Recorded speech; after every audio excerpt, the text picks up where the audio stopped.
How to help a drug-addicted boyfriend, husband, girlfriend, wife. In all these situations, open communication is the most important thing. It's not wrong to confront the person and ask them if there's a problem, but the most important thing is to see what their concerns are. And unfortunately, most of the time, the person who's using is already ashamed. They're already used to hiding and deceiving and lying about their use, and they're less likely to come forth. They can be in a state of denial. So the first step is to approach them in a gentle way, but to confront them and say, I know what's going on, your behavior is erratic, or I've seen the drug paraphernalia. To try to get communication open, though, in a non-threatening and non-judgmental way. There are no consequences of it. It's just more like, I care about you, I want to know what's going on, more in your life, and please include me in it. So getting them out of that isolation is definitely the first step to getting them help. The next thing to do is to see what they want to do about it. A lot of times they don't want help, or they feel there is no problem, and that is a very difficult situation because we can't force people into treatment currently. At least getting the conversation going and maybe speaking to a healthcare professional about it. That would be the ideal, but again, most active users would not be interested in seeing anybody about it because they like to hide what's going on. But if they're willing to get help for themselves, and that's the main thing, then hopefully they'd be willing to speak with your healthcare professional. Your family doctor would be the first port of entry there, or an emergency physician if things are broken down. So to just let them know what's going on and to get the conversation going. There are drug treatment counselors out there as well, and they are probably the best equipped to deal with this and to quarterback the situation, as to know where to get help. So as far as detox, rehab, monitoring, whether they can do inpatient or outpatient treatment or oral replacement therapy on certain opioid meds, they'll know best. However, some family physicians can't handle this. And the main thing is to look out for their own safety, make sure they're not a harm to themselves or others, including family members. The next thing to do is to try not to enable this user. So when I was in the height of my drug use, I took advantage of the people around me. I manipulated to get the drugs.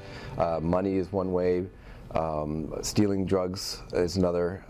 I did that from my mother, who was not aware of it. And so making it safe in this situation, so we prevent the user from accessing or easily accessing their drug of choice. We don't want them on the street either, so it's a very difficult thing. So enabling is when we do exhibit behaviors that lets the user obtain their drugs. And that's a very difficult situation, but sometimes this requires some tough love and cutting them off until they're ready to get some help. The next thing is to see what their options are. So as I said before, there's many options out there, but will this person need some form of treatment? And this depends on the depth of their addiction. If they're just abusing it every once in a while and it's sporadic use and it's not interfering with their life, then I think in this situation that outpatient rehab could be helpful. Trying to stop on your own, sure, I mean that's possible, but what ends up with most users is they may stop for a certain period of time and they're doing well, but then some sort of stressor happens and they end up relapsing. So if there's this behavior of recurrent relapses, that's another telltale sign that rehabilitation is necessary. Detox is meant for people who are deeply into their addiction, and should they cease taking their medication or the drugs, they become ill. That's what the purpose of detox is. But some people are totally against it. There are some poor detoxes out there, some good ones, but that can be a barrier to getting treatment. Finally, rehab. Outpatient is generally for people who are new to the program, who have not had total disruption of their life and has not fully fallen apart on them, and they can function in the daytime to go to rehab and in the evenings back at home. It's also sometimes best for people who still need to keep their job going. But if the illness has brought them to the point where they've imploded and caused a lot of problems, it's interfered with their life, and there's consequences. Now that's a sign that full-blown addiction is going on, probably dependency, so if they stop taking the drug, they'll feel sick.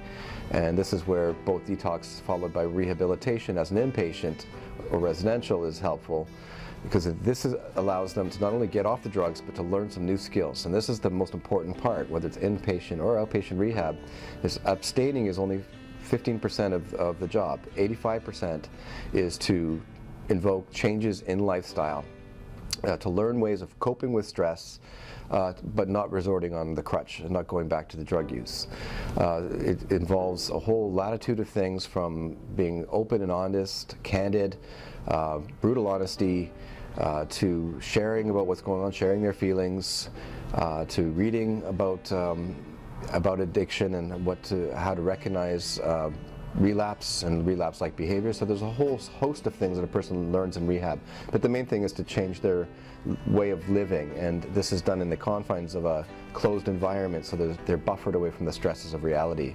This helps prepare them so when they are discharged, they can have a better chance of continuing abstinence afterwards. Finally, rehab afterwards is followed by some sort of aftercare program out in the community, and I engage one-on-one myself. It's once a week, and it's with other people who are in long-term recovery or short-term recovery. And I also attend a caduceus group, which is for healthcare professionals. Again, is for people who are in recovery. Speaking to a psychologist or some sort of therapist. These are the things that help maintain a good quality recovery and better chances of having an enduring good quality recovery. The final thing I want to say is going to 12-step meetings. So that's not for everybody, but that's what I do. And helping others, that's step 12, but giving back and helping others helps keep me connected. So it's a long-winded answer, but that's how we help our loved ones in recovery. So to summarize, is open up communication so they don't feel isolated, and encourage them to be candidly open, rigorous honesty, to see what it is they want, because most people who are in the depths of addiction want to get help for themselves, but they're scared and frightful of the unknown. Then seeking advice from your family physician, possibly a drug treatment counselor. Sometimes they're better equipped than family physicians are. Then perhaps to make a decision about quitting at home, or outpatient rehab or inpatient rehab or detox, and finally followed by aftercare and ongoing counseling, and then giving back to the community. Thanks for listening. If you or a loved one are looking for help with substance abuse, call our 24/7 helpline at 1-800-615-1067. A caring addiction advisor is awaiting your call.